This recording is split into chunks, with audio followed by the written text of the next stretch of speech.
if you would you please introduce yourself and tell us the genesis of your company? Sure. My name is Andrea Wilson Woods, and I am the CEO and co-founder of Cancer University, or as we like to call it, Cancer U. And we are a for-profit social impact health tech startup located in Birmingham, Alabama. And this all goes back to when I was 22 years old. I was living in Los Angeles. I had graduated from the University of Southern California. My 8-year-old sister came to visit me for Christmas, and that vacation turned into a permanent stay when our mother decided she no longer wanted to be a mother.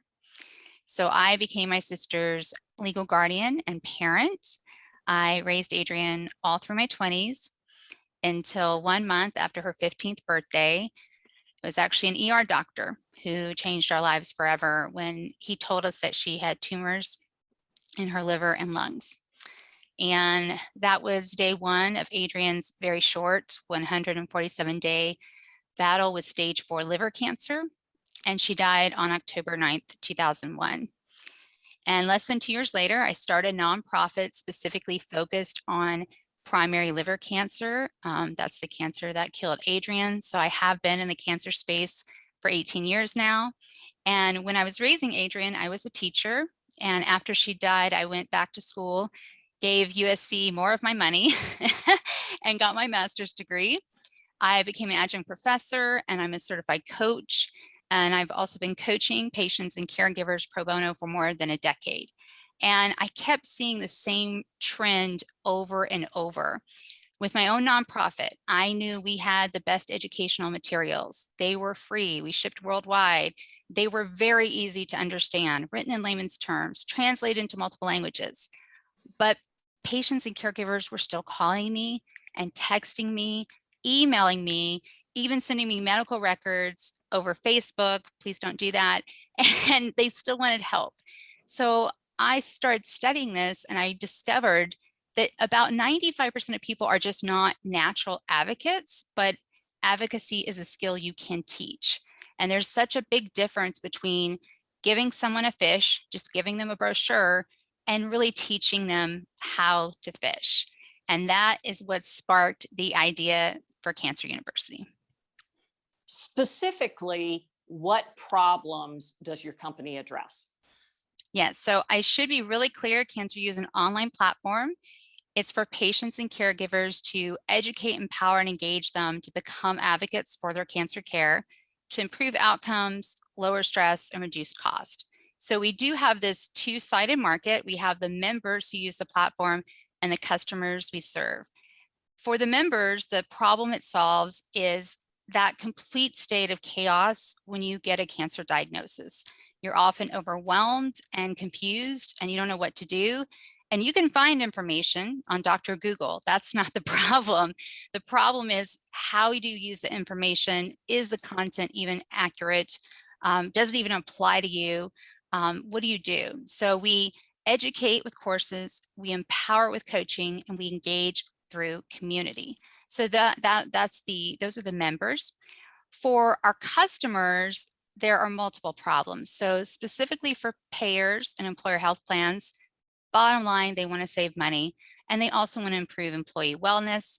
And for industry, and of course by that I mean pharmaceutical, biotech, and medical device, they want more direct access to patients and more adherence to drug protocols, and they need patient data to design better clinical trials.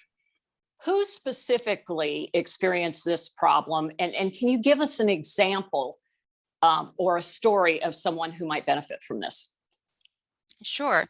I would say specifically the problem is experienced by patients and caregivers, especially with a newly diagnosed cancer. So I'm going to use a member of our patient caregiver advocate board, for example.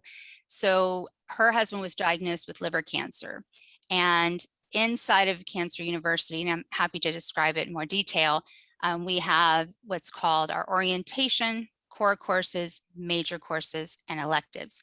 And our Liver Cancer 300, which is a major course for anyone diagnosed with liver cancer or a loved one, That course alone, she told us, it took her 2 months to find all that information from 10 different sources. And we have it right there in one course, broken down, and it's total of 4 hours, but you can skip around and it's in video. It's in audio, it's in a PDF format. So no matter what your learning style is, we address all of it. Excellent. Now you've pretty well covered, tell me about your solution. Is there anything else that you'd like to add to that? Yeah, well, one of your questions was like, how do you explain it to a 10th grader? And a great way to think about it is if Peloton and Khan Academy had a baby, you would have Cancer U. So with Peloton, you have thousands of classes on demand, but there's live content every day taught by experts, and they have a very engaged community. And with Khan Academy, you have experts teaching classes worldwide in multiple languages, but they're not charging students. How would somebody who uses your innovation, how would they benefit from it? They would benefit from it in multiple ways. I gave the example of the person on our patient caregiver advocate board. I'm going to use myself as well. If Cancer U had existed when my sister was diagnosed, and the doctor had said to us right after those horrible words about tumors in her liver and lungs, if he had said, but our hospital has a partnership with Cancer U, let's get you enrolled today, I would have gone gangbusters, right? And watched that orientation. And I would have known that chemotherapy was useless for what she had, for her particular diagnosis. I would have realized a clinical trial was the best option and only option we had if we were going to save her life. I would have made totally different decisions. And instead, by the time clinical trials were brought up, after I had moved her care to another hospital system, 4 rounds of chemotherapy had just decimated her, and it was really too late. And so that's just one of so many examples I could give. Do you cover all cancers? Yes, we will. Not yet, but that is the goal. Yes. Okay. And are you what cancers do you cover right now? We're focusing on the most common cancers in the US. So breast, lung, colorectal, make sure I get them all, prostate, melanoma, and then we already have liver. So focusing on the most common cancers in the US and going from there. However, our orientation course, which was our beta test, the proactive patient, that course alone, we had many survivors go through it, and they said they learned something just from the orientation, because it just touches on sort of every single little thing you're going to be dealing with in your cancer journey. Now, where do you get the experts that give the information? So we have a 3-step process. Step number 1 is we hire outside medical contractors. We do eventually want to bring those people in as employees. They do all of the research and verify it. And we always give the links where we get all of our information inside of Cancer U. We let people know.